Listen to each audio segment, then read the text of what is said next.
Hello students, Kumar study circle में आप सबका स्वागत है। आज हम लोग सीजीपीएससी मेंस को देखते हुए आगे बढ़ाते हुए यहाँ पर मैं एक और आरटीआई द्वारा निकाली गई एक कॉपी जो पेपर 7 जो आपके लिए बहुत महत्वपूर्ण है, क्योंकि यही जो पेपर 7 है बहुत लोगों के लिए बहुत कठिन साबित हो जाता है यहाँ पर। तो उसी को मैं यहाँ पर अवलोकित किया हूँ। ये जो कॉपी है मिस्टर प्रत्युष राजपूत जो कि डिप्टी कलेक्टर बने थे 2020 से, उनकी कॉपी है। उनको भी धन्यवाद कि अपने कॉपी को सार्वजनिक किया ताकि आप सीख सके कि मेरे को लिखना कैसा है। जो बच्चे इंस्टीट्यूट में जो आपका जो कोचिंग सेंटर है वहां पर महंगी फीस नहीं दे सकते और उनको कोई आइडिया नहीं है कि कैसे क्वेश्चन पूछा जाएगा, हमको लिखना कैसे है, तो मैं इनकी कॉपी के द्वारा आप सीख सकते हैं या देख सकते हैं कि वास्तव में लिखा कैसा जाए और पहले से हम तैयारी करके कैसे रखें। तो चलिए हम लोग एक एक नजर इनकी कॉपी को देखते हैं और आपको लिखना सीखना होगा कि कैसे इनको लिखा जाए।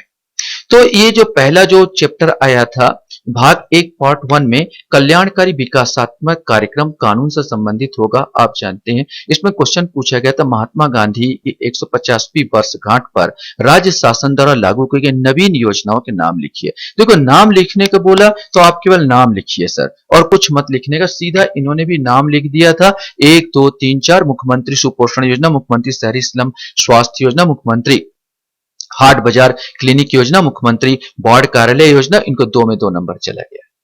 कस्टमरी लॉ क्या है? कस्टमरी लॉ इन्होंने गलत लिख दिया इसलिए 0 नंबर चला गया था। वास्तव में कस्टमरी जो लॉ था वो प्रथागत विधि या विधिक व्यवस्था का वह अलिखित भाग जिसका निर्माण किसी विधान मंडल द्वारा न किया जाकर प्रथाओं एवं परंपराओं के विकास के रूप में होता है, परंतु जिसमें कानून के सदस्य बाध्यकारी होती है, तो इसको हम लोग प्रथाकारी कहते हैं। मैंने जैसे आप उदाहरण के लिए ले सकते हो, हमारे यहाँ पर दूध लौटावा विवाह, दूध लौटावा विवाह कोई विधानसभा में इसका कानून नहीं बना, लेकिन इस प्रथा को मान्यता दी गई है कानून द्वारा। यही जो है प्रथागत कानून है, इसी को यहां पर लिखना था।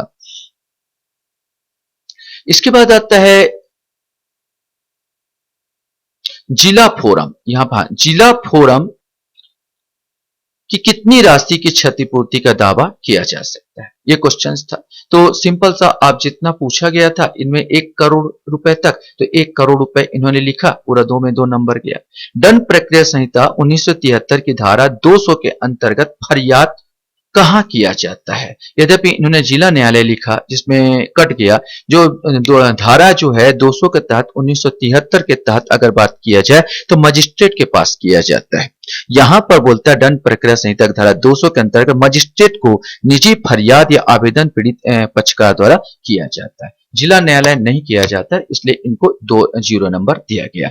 अब सवाल होता है सर हम इतने सारे चीज को कहां से पढ़े? यहां पर ये धाराओं को पूछा जा रहा है। तो आप देखिए दंड प्रक्रिया संहिता सीआरपीसी की बात किया जाए तो बहुत लंबा होता है। सीआरपीसी एक पूरा बुक है जो कि एलएलबी वाले पढ़ते हैं और जो सिविल जज बनते हैं उन लोग पढ़ते हैं। तो सीआरपीसी क्रिमिनल प्रोसीजर कोड जो आपको है उसको पूरा नहीं पढ़ना है, बल्कि उन धाराओं को देख लेना है जो कि तहसीलदार से संबंधित हो, कलेक्टर से संबंधित हो, डिप्टी कलेक्टर से संबंधित हो, है ना, राजस्व अधिकारी से संबंधित हो। उन धाराओं को, जिसमें छोटा सा जमीन का विवाद का निपटारा है या छोटे मोटे जो चीजें हैं जैसे जिला न्यायालय इसमें वो है, तो उससे संबंधित जो सिंपल धाराएं हैं उनको आपको देख लेना। जो आप, क्योंकि आप कभी डिप्टी कलेक्टर बनेंगे, डीएसपी बनेंगे, नायब तहसीलदार बनेंगे, तहसीलदार बनेंगे, तो ये सब धाराएं आपके सामने आता रहेगा। इसलिए ये शायद तक आयोग की ये मंशा रही है कि पहले से ये धाराओं को आपकी तैयारी करा दिया जाए। तो उन धाराओं का छोटा छोटा आप नोट्स बना लेंगे, पूरा नहीं बनाने की जरूरत नहीं है। और वैसे भी कोचिंग सेंटर में भी ये सब नहीं बताया जाता, मैं आपको अगर सही जानकारी में दूं तो। विशेष रूप से कमजोर जनजाति विकास प्राधिकरण प्रकोष्ठ का नाम बताइए, तो बाकायदा इन्होंने नाम बता दिया, बैगा विकास प्राधिकरण, कमार विकास, अबूझमाड़िया और बिरहोर, बाकायदा बस्तर क्षेत्र जनजाति विकास प्राधिकरण, पूरा यहाँ पर दे दिया। तो पूरा 2 में 2 नंबर गए। छत्तीसगढ़ के आदिवासी उपयोजना क्षेत्र का नाम लिखिए, तो जितने छत्तीसगढ़ में 14 जिले में आदिवासी उपयोजना क्षेत्र चाहिए, पूरा 14 जिलों को इन्होंने दर्शाया है, बाकायदा मिलना था 2 में 2 नंबर, तो 2 में 2 नंबर दिया गया। दंड प्रक्रिया संहिता 1973 धारा 145 की व्याख्या कीजिए, शायद तक ये गलत व्याख्या कर दी इसलिए 0 नंबर पकड़ाया गया। बस बता देना चाहता हूं, दंड प्रक्रिया संहिता 145 को जो कहता है कि सीआरपीसी की धारा 145 भूमि या पानी के विवाद के कारण शांति भंग होने से संबंधित प्रावधान है। तो देखो, भूमि या पानी के विवाद के कारण शांति भंग होगा तो आपके दायरे में आएगा ना डिप्टी कलेक्टर, नायब तहसीलदार, तहसीलदार, एसपी, डीएसपी, इसी के अंतर्गत आएगा। मैंने बोला ना, तो पूरा जो आपको नहीं देखना है, केवल उन्हीं को भाग को देखिए जो इनके दायरे में आता है, छोटा छोटा नोट्स बना लीजिए, उन धाराओं को लिख लीजिए, आपका तैयारी अच्छी हो जाएगी। इसी प्रकार छत्तीसगढ़ भू राजस्व संहिता 1959 धारा 250 का को समझाइए। साथ तक ये गलत लिख दिए, 250 का भी उसी प्रकार कहता है। भू राजस्व संहिता धारा 250 का इस धारा के अनुसार यदि किसी भू स्वामी की जमीन पर 2 माह से कब्जा है तो इस संबंध में शिकायत करने पर तहसीलदार द्वारा कार्रवाई की जा सकती है। मैंने बार बार बोल रहा हूं यहां पर कि वही जो है तहसीलदार का जो कार्य होगा, यहां पर कलेक्टर का कार्य होगा, डिप्टी कलेक्टर, उन धाराओं को बस छोटा छोटा नोट्स बना लीजिए। यहां पर अगर कोई जमीन आपका बेजा कब्जा करके रखा है, आदिवासी की जमीन है, कोई एससी एसटी की जमीन है, उसको आप उपभोग कर रहे हैं, उसके लिए एक कानून बनाया गया जो छत्तीसगढ़ भू राजस्व संहिता के आधार पर कि बेजा कब्जा को हटाने के लिए। तो आपको ये ध्यान रखना है, इस छोटे छोटे नोट्स बनाइए आप। यूनिवर्सल पीडीएस पर संक्षिप्त टिप्पणी लिखिए। यह तो आपका सिंपल था, क्वेश्चन 4 नंबर का था। यूनिवर्सल पीडीएस राज्य में गांधी जी के 150वीं जयंती पर लागू किया गया था। इसमें राज्य के सभी परिवारों को खाद्यान्न आपूर्ति सुनिश्चित किया गया था। इस प्रकार पूरा लिखा गया। 2.5 नंबर इनको गया। मुख्यमंत्री सुपोषण अभियान में पंचायतें एवं स्व सहायता समूह मैंने सेल्फ हेल्प ग्रुप की भूमिका पर प्रकाश डालने की बात की गई थी, तो 2 भागों में डिवाइड करके इन्होंने लिखा था, वह पंचायतों की भूमिका और स्व सहायता समूह की भूमिका। आप भी ऐसे छोटे से नोट्स बना सकते हैं जिसमें 4 में 2.5 नंबर एक अच्छा नंबर माना जा सकता है, दिया गया। राज्यों में जनजाति सलाहकार परिषद पर एक लेख लिखने को बोला था, 4 नंबर का था। जनजाति सलाहकार परिषद के बारे में बताया था, भारतीय संविधान जनजाति बहुल क्षेत्र में विकास हेतु जनजाति सलाहकार परिषद का प्रावधान है, जिसके तहत राज्य में यह परिषद का निम्न कार्य किया गया। उद्देश्य बताया गया था, कार्य बताया गया, 2.5 नंबर दिया गया। अनुसूचित क्षेत्र का उद्देश्य तथा लाभ बताइए, एक क्वेश्चन पूछा गया था, तो अनुसूचित क्षेत्र के बारे में बताया, उद्देश्य यहाँ पर बताया गया। इन्होंने 5 उद्देश्य लिखे और 5 लाभ लिख दिए। आपको 8 में 5 नंबर चले गए हैं। अनुसूचित जनजाति के आर्थिक विकास के लिए किए गए संवैधानिक उपाय क्या किया, तो संविधान में आप लोग पढ़ते ही होंगे, 15(4), 16(4) पूरा अनुच्छेद जो है लिखना था। अनुच्छेद 41, अनुच्छेद 46, अनुच्छेद 39, अनुच्छेद 16, अनुच्छेद 300 का बकायदा 8 में इनको 4.5 नंबर दिए गए। भारतीय संविधान के 102वां संविधान अधिनियम 2018 का अनुच्छेद 338 का क्या है, तो ये जो लेटेस्ट वाला करंट वाला जो उठा हुआ था 102वां संविधान संशोधन, उसके बारे में पूछा गया था। तो भारतीय संविधान के 102वां संविधान संशोधन 2018 के बारे में उन्होंने बताया, यह संशोधन द्वारा राष्ट्रीय पिछड़ा वर्ग आयोग के संवैधानिक मान्यता प्रदान किया गया। लाभ इन्होंने बताया 5-6 ठो। इसके बाद अनुच्छेद 368 का जो दूसरा भाग था उसके बारे में उन्होंने डिटेल जानकारी दी। 8 में इनको 4.5 नंबर दिए गए।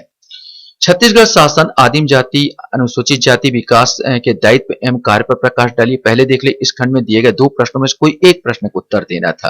और छत्तीसगढ़ भू राजस्व 1959 की धारा 170 का क्या है, वर्णन कीजिए, ऐसा क्वेश्चन पूछा गया था। और छत्तीसगढ़ शासन आदिम जाति अनुसूचित जाति विकास विभाग का दायित्व एवं कार्य प्रकाश डालिए। आपको भी यही सलाह है, अगर 2 क्वेश्चन आपको देते हैं, जो आपसे अच्छा बने उसी को चयन करेंगे, वो ज्यादा बेटर होगा। इन्होंने भी पहले वाले का चयन किया था। हमारा राज्य छत्तीसगढ़ राज्य जनजाति बहुल राज्य तथा इसके विकास हेतु आदिम जाति अनुसूचित जाति विकास विभाग की स्थापना किया गया था। दायित्व इन्होंने पूरा बताया था और इनके पूरे कार्य बता दिए थे। तो देखो पूरा कार्य, पूरा 8 पॉइंट इन्होंने पूरा कार्य लिखा, छोटा सा निष्कर्ष भी लिख दिया था। तो पूरा इनको 8.5 नंबर एक अच्छा नंबर माना जा सकता है। 15 में आपको 8.5 नंबर इनको गए थे।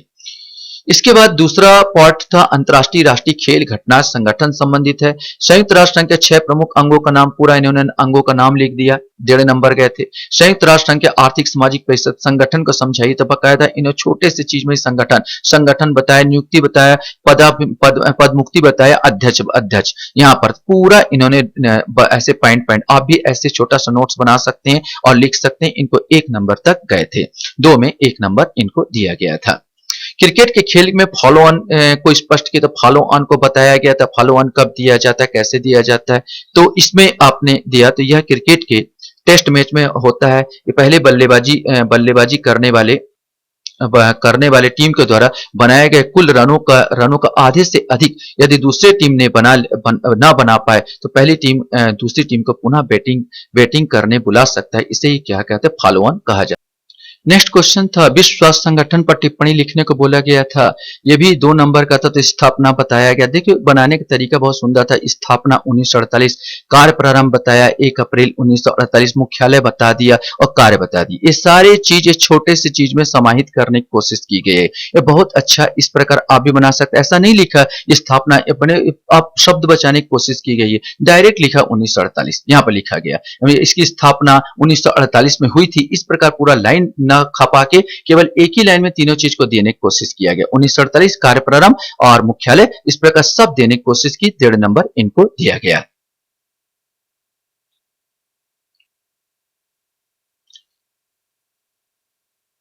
इसके बाद आता है क्रिकेट में सचिन तेंदुलकर को व्यक्तिगत उपलब्धियां बताई, तो बाकायदा इन्होंने 4 पॉइंट के द्वारा व्यक्तिगत उपलब्धियां बताई थी। तो 1 नंबर यहां पर गया है इनको। शायद तक संतुष्ट नहीं हो पाए हैं और ज्यादा चाहते रहे होंगे।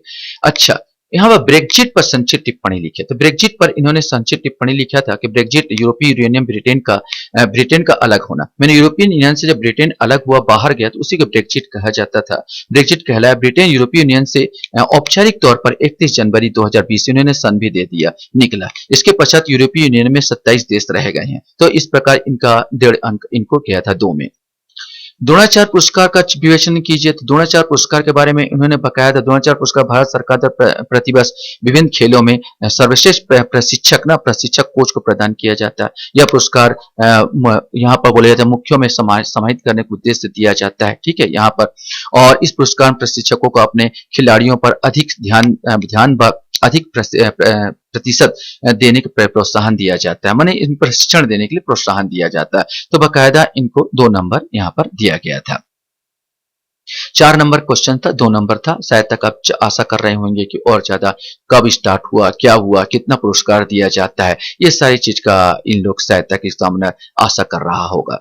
सुरक्षा परिषद में जो निषेधाधिकार स्वरूप का परीक्षण कीजिए, तो वीटो पावर की बात किया गया। तो बाकायदा वीटो पावर के बारे में इन्होंने लिखा था और कौन कौन से देश वीटो पावर में आते हैं। जो 5 देश, अमेरिका, रूस, चीन, फ्रांस, ब्रिटेन, उसके बारे में भी लिखा। इसमें 2.5 नंबर तक इनको गया 4 में।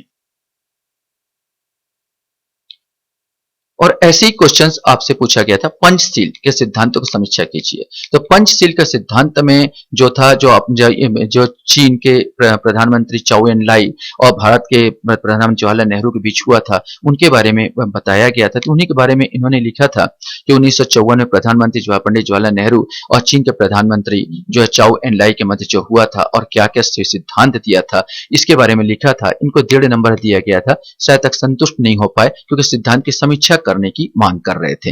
विश्व व्यापार संगठन के संरचना और कार्यों की विवेचना कीजिए। तो बाकायदा इन लोग संरचना क्या है ये बताया। 154 सदस्यता, 194 जो है सदस्यता प्राप्त है। अच्छा, राष्ट्र प्रमुखों की परिषद है, ऐसे करके इन्होंने संरचना बताया था। इसके अलावा कार्य इनका पूरा बताया था। 4 पॉइंट तक कार्य दिया गया था। तो इनको जो है 3.5 नंबर तक इसमें दिया गया है।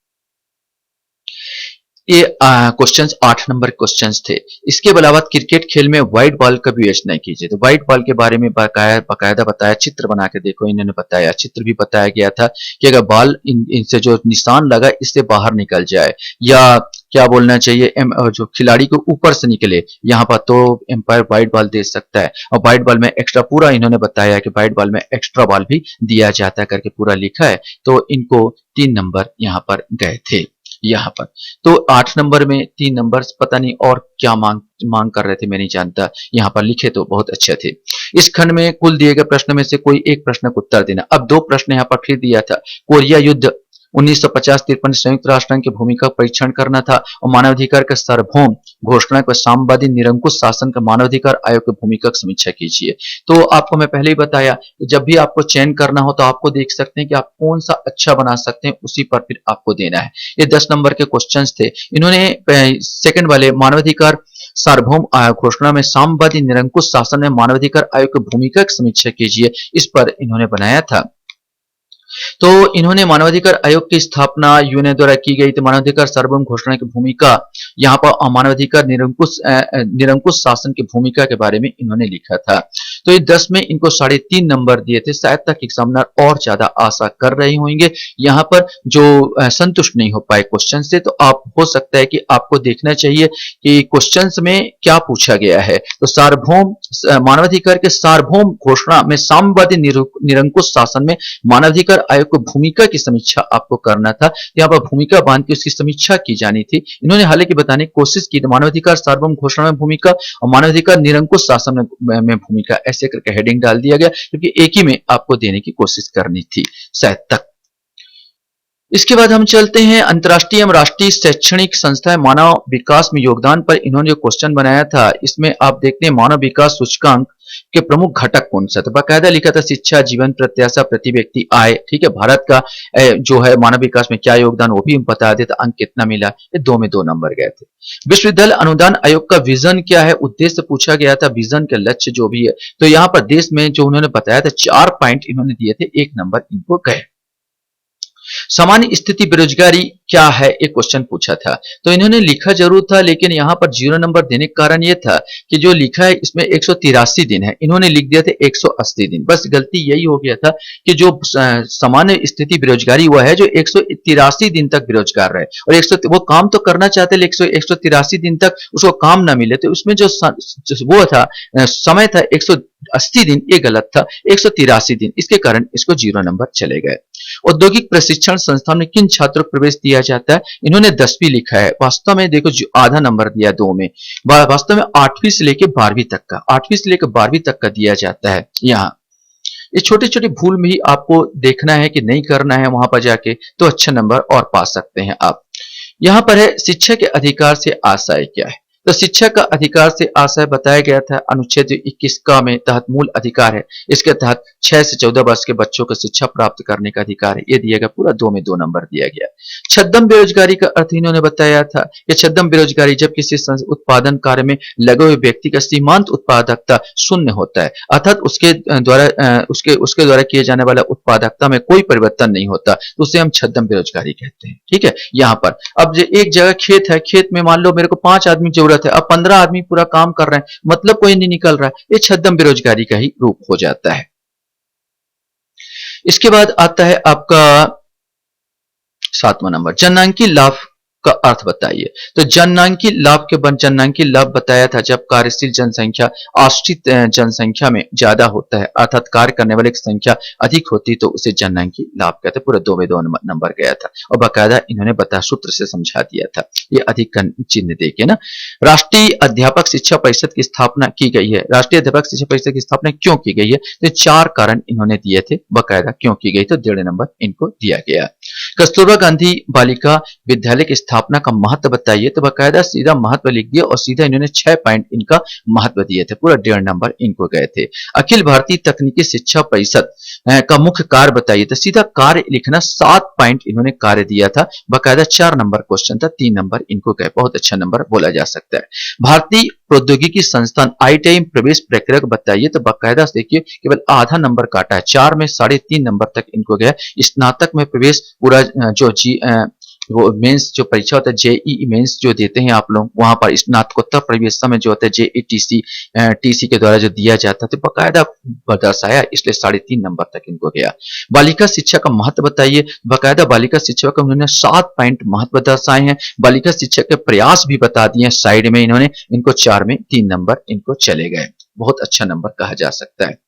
कौशल मानव संसाधन का महत्व बताइए यहाँ पर, तो कौशल मानव संसाधन क्या करके पूरा महत्व 6 पॉइंट लिखे, 3 नंबर गए हैं। राष्ट्रीय विधि विश्वविद्यालय की स्थापना द्वितीय पीढ़ी के सुधार के रूप में किया गया, समझाइए। इसको समझाना था विकास के रूप में, इन्होंने बाकायदा बताया है और समझाने की कोशिश किया गया है, तो इनको भी 3 नंबर इसमें गए हैं। मानव संसाधन विकास मंत्रालय को उद्देश्य जो पूछा जाता है वही लिखना है। मानव विकास मंत्रालय सीधा सीधा उद्देश्य इन्होंने बता दिया था, उद्देश्य करके बाकायदा शिक्षा का विकास, मानव संसाधन पर बेरोजगारी में कमी, शिक्षा का समन्वय, उत्पादकता बढ़ाना, देश के लिए कुशल मानव संसाधन का सृजन, ये सब करके लिखे, 4 नंबर इनको चला गया।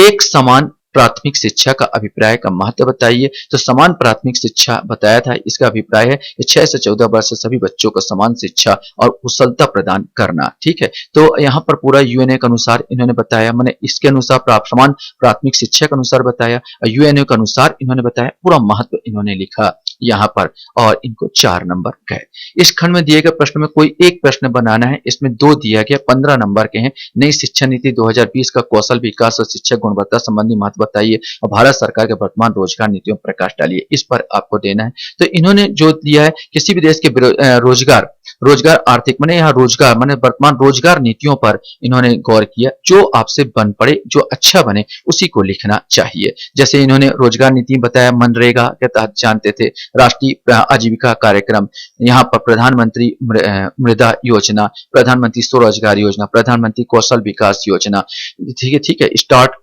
अप योजना, कितने सारी योजना पूरा दर्शाते चले गए यहाँ पर, और बहुत अच्छा नंबर 15 में 10 नंबर इनको दिए जाते हैं। तो इसी ढंग से आप अपना नोट्स तैयार कर सकते हैं। आपको कोई कोचिंग सेंटर जाने की जरूरत नहीं, पुराने क्वेश्चन को देखिए, लिखने का अंदाज देखिए, और बिल्कुल छोटा छोटा नोट्स बनाइए, ज्यादा से ज्यादा 50 शब्दों में, 50 और 100-200 अपने आप बना लेंगे आप, उसमें 50-60 में आप बनाते जाइए। आशा करता हूँ ये वीडियो आपको अच्छा लगा होगा। वीडियो